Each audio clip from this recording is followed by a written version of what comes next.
अस्सलाम वालेकुम दोस्तों। साबिक DG ISI general Faiz Hamid लुट चुका है। बाकायदा अब उसके घर में डकैती हो चुकी है। 1 करोड़ 7 लाख रुपए की डकैती हुई है। नकद कैश गायब हो गया है। इस हवाले से अब बड़ा दावा, बड़ा इंकशाफ सामने आया और बाकायदा जो फैज हमीद है उसका ताल्लुक चकवाल से है। वहां पर थाने में जाकर एक एफआईआर दर्ज करवाई जा चुकी है। उस एफआईआर में पूरे मामले की तफसील बयान की जा चुकी है। जनरल फैज हमीद का जब दौरे इक्तदार था, जब वो ताकतवर था, जब वो डीजी आईएसआई हुआ करता था और उस वक्त जब अपोजिशन जेर अताब थी तो उनके ट्रायल हुआ करते थे और एक मुकदमा जो आप बार बार सुनते थे, एसेट बियॉन्ड मीन्स, यानी कि आमदनी से जायद असासे। अब जो बड़े इंकशाफात हुए हैं इस एफआईआर के मंजरेआम पर आने के बाद, जिसमें जो नजफ हमीद है, फैज हमीद का भाई, वो गया थाने, चकवाल के थाने में जाकर उसने अपने 2 मुलाजमीन के खिलाफ एफआईआर दर्ज करवाई और उसमें उसने पूरी जो कहानी थी वो तहरीर करवाई। इस कहानी के मुताबिक जो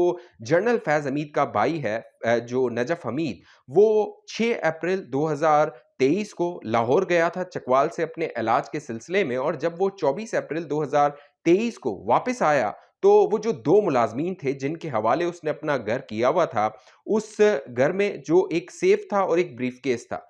नजफ हमीद के मुताबिक ये दोनों मुलाजमीन इस चोरी में मुलविस हैं और इन दोनों ने वो जो सेफ था जिसमें तकरीबन नकद 1 करोड़ रुपया पड़ा हुआ था, और बकौल नजफ हमीद के जो सेफ वो था,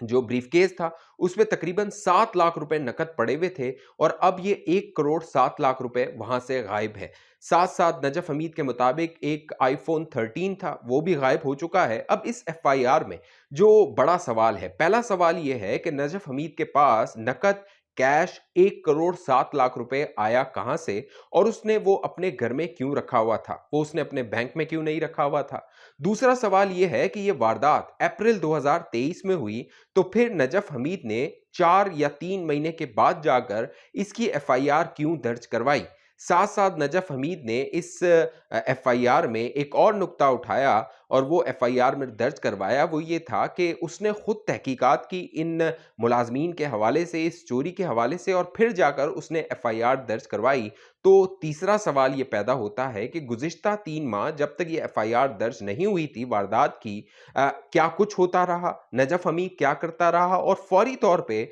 जब ये वारदात अप्रैल 2023 में हो गई थी तो इसकी एफआईआर दर्ज क्यों नहीं करवाई गई। अब जो नजफ हमीद की शख्सियत है वो बड़ी दिलचस्प और बड़ी अहम है। अगर आप देखें तो नजफ हमीद काफ़ी अरसे से पटवारी रहा है, और पटवारी वो शख्स होता है जो ज़मीन के मामलात को देखता है, तबादलों के मामलात को देखता है, मुंतकली के मामलात को देखता है, और जिन लोगों का ताल्लुक गांव देहात से है वो बखूबी जानते हैं कि ये पटवारी जो होते हैं वो कितने बड़े ब्लैकमेलर होते हैं, किस तरह लोगों से पैसे पकड़ते हैं। नजफ हमीद पर जो है वो कई इल्ज़ामात लगते रहे हैं माजी में भी। इस हवाले से जब मौजूदा हुकूमत आई तो फरवरी 2023 में नजफ हमीद को मुअत्तल कर दिया गया था। बाकायदा उसका नोटिफिकेशन जारी किया गया था, ये आपको नजर भी आ रहा होगा। इस हवाले से उसको मुअत्तल करके अप्रैल 2023 में एक तहकीकात का आगाज कर दिया गया था, और वही तहकीकात जब general Faiz Hamid DG ISI हुआ करते थे और वो दूसरों के खिलाफ नैब के जरिए खुलवाया करते थे, जिसमें एसेट बियॉन्ड मीन्स यानी आमदनी से जायद असासों का मामला जेर इंक्वायरी आता था। यही मामला जो जनरल फैज हमीद था उसके भाई के हवाले से शुरू किया गया, पंजाब की जो एंटी करप्शन है उसने, और अप्रैल 2023 में इसका एक नोटिफिकेशन जारी किया गया, ये आपको नजर आ रहा होगा। लेकिन अब सवाल ये पैदा होता है कि इस अरसे के दौरान जब अप्रैल के महीने में एक तहकीकात शुरू होती है और अप्रैल के महीने का ही नजफ हमीद ये दावा करता है कि उसके घर से जो पैसा है तकरीबन 1 करोड़ 7 लाख रुपए वो चोरी हो चुका है। अब जो एसिड बियॉन्ड मीन्स का केस है वो सियासतदानों में जब चलाया जाता है, उनके खिलाफ चलाया जाता है तो बहुत तेजी से चलाया जाता है। माजी में हमें इसाक डार की मिसाल मिलती है, दीगर सियासतदानों की मिसाल मिलती है जिनके खिलाफ इस तरह के केसेस बनाए गए, उन्हें बदनाम किया गया, उनकी पगड़ियां उछाली गई, और बाद में जब अदालतों में मामलात गए तो वहां पर उनको जो है वो क्लीन चिट मिल गई। अब सवाल ये है कि जनरल फैज हमीद जब डीजी आईएसआई हुआ करता था तो अपने भाई नजफ हमीद को वो क्या फायदे पहुंचा रहा था। तो यानी फौज को भी चाहिए इस हवाले से तहकीकात करे, इंक्वायरी करे, क्योंकि अब हालिया दिनों में जहां नजफ हमीद का ये मामला मंजरेआम पर आया है, वहां पर जनरल फैज हमीद पर भी संगीन इल्जामात लग रहे हैं और इसमें पेश हैं वो फैसल वावड़ा साहब। फैसल वावड़ा साहब मुख्तलिफ टीवी चैनल्स पे आके इंटरव्यूज दे रहे हैं और नजफ हमीद जो फैज हमीद है, क्योंकि पहले फैसल वावड़ा खास खास कहा करते थे, कहते थे 2 खास और 3 सांप का वो जिक्र करते थे। 2 खास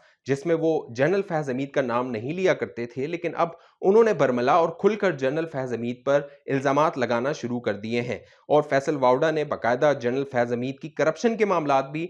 जो सामने लाना शुरू कर दिए हैं। और इमरान खान पे जो अब एक मुकदमा चल रहा है 190 बिलियन पाउंड वाला, जिसमें मलिक रियाज को भी मुलव्विस किया जा रहा है, उस पर इल्जाम है कि उसने अपने काले धन को सफेद करवाया और फिर पाकिस्तान लाके सुप्रीम कोर्ट में उसको एडजस्ट करवाया। तो इसमें अब फैसल वावड़ा ये दावा कर रहा है कि जो जनरल फैज हमीद था, साबिक DGI, उसका भी मरकजी किरदार था। लिहाजा फौज को चाहिए इस मामले की तहकीकात करवाए, जनरल आसिम मुनीर को चाहिए इस मामले की तहकीकात करवाए, इस पर इंक्वायरी करवाए और फिर ये जो सवालात हैं, ये जो शकूक व शुबात हैं और ये जो अभाम है जिसका रोज प्रचार किया जा रहा है और ये खबरें आ रही हैं साबिक DGI जनरल फैज हमीद के हवाले से, क्योंकि जनरल फैज हमीद को ये बताया जाता था कि वो बहुत अपराइट हैं और वो इसीलिए एहतसाब करवा रहे हैं कि वो करप्शन के बड़े खिलाफ हैं। लेकिन दूसरी जानिब जब वो ये बयानियां बनवा रहे थे, अपना भाई को वो नवाज रहे थे, बाकायदा उसकी प्रमोशंस करवा रहे थे और जब ये जो नजफ हमीद है, जब ये जो कह लीजिए पटवारी था, तो इसका जो है वो कह लीजिए इसको तरक्की देके नायब तहसीलदार बनवा दिया गया था। अब सवाल ये पैदा होता है कि जो फैसल वावड़ा के इंकशाफात हैं उसमें कितना वजन है, क्योंकि अब फैसल वावड़ा ये भी दावा कर रहे हैं कि जनरल फैज हमीद जिनको आर्मी चीफ बनना था, बाकायदा जनरल आसिम मुनीर की जगह इमरान खान ने जनरल फैज हमीद को आर्मी चीफ लगाना था। लेकिन फैसल वावड़ा के मुताबिक जो जनरल फैज हमीद है उसके कुछ और मंसूबे थे और जनरल फैज हमीद का मंसूबा 20 साला मंसूबा था। फैसल वावड़ा के मुताबिक उसने पाकिस्तान में मार्शल लॉ लगाना था 20 साल के लिए और जो इमरान खान था उसको जनरल फैज हमीद बकौल फैसल वावड़ा के इस्तेमाल कर रहा था कि वो आर्मी चीफ बन जाता, आर्मी चीफ बन के वो इमरान खान को बरतरफ कर देता और खुद मुल्क पर 20 साल के लिए मार्शल लॉ नाफिज कर देता। साथ साथ इमरान खान जो एक बयानिया बना रहे थे सदारती निज़ाम के हवाले से, उस हवाले से भी फैसल वावड़ा के मुताबिक ये सारी जो गोलियां होती थीं, ये सारी कहानियां जो होती थी, यानी कान में जाके फूंक मारनी होती थी सदारती निज़ाम के हवाले से, ये जनरल फैज हमीद साहब किया करते थे। फैसल वावड़ा के मुताबिक वो जाके इमरान खान को पट्टियां पढ़ाया करते थे कि पाकिस्तान में जमहूरी निज़ाम काम नहीं कर रहा, लिहाजा यहाँ पर सदारती निज़ाम होना चाहिए। और वो जो सदारती निज़ाम की मिसालें हैं वो तुर्की और दीगर जहाँ पर ममालिक में सदारती निज़ाम है वहाँ की मिसालें दिया करते थे कि वहाँ देखो वन मैन शो है, वहाँ पर काम जल्दी हो जाता है, मामलात खुश उसलूबी से हो जाते हैं और ये जो पार्लियामेंट है या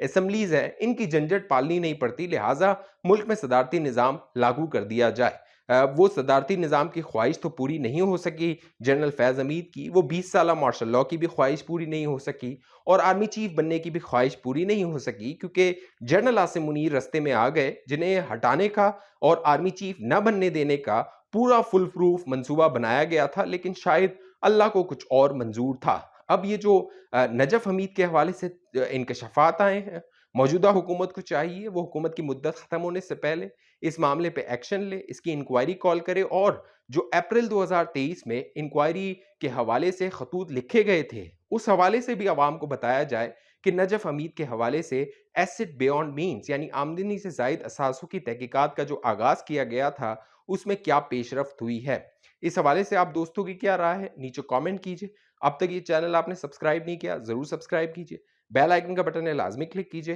फेसबुक पे देखने वाले दोस्त हमारे पेज को लाइक फॉलो करके इस वीडियो को लाजमी शेयर कर दीजिए। अगली वीडियो तक मुझे इजाजत दीजिए, अपना ख्याल रखिएगा। पाकिस्तान जिंदाबाद।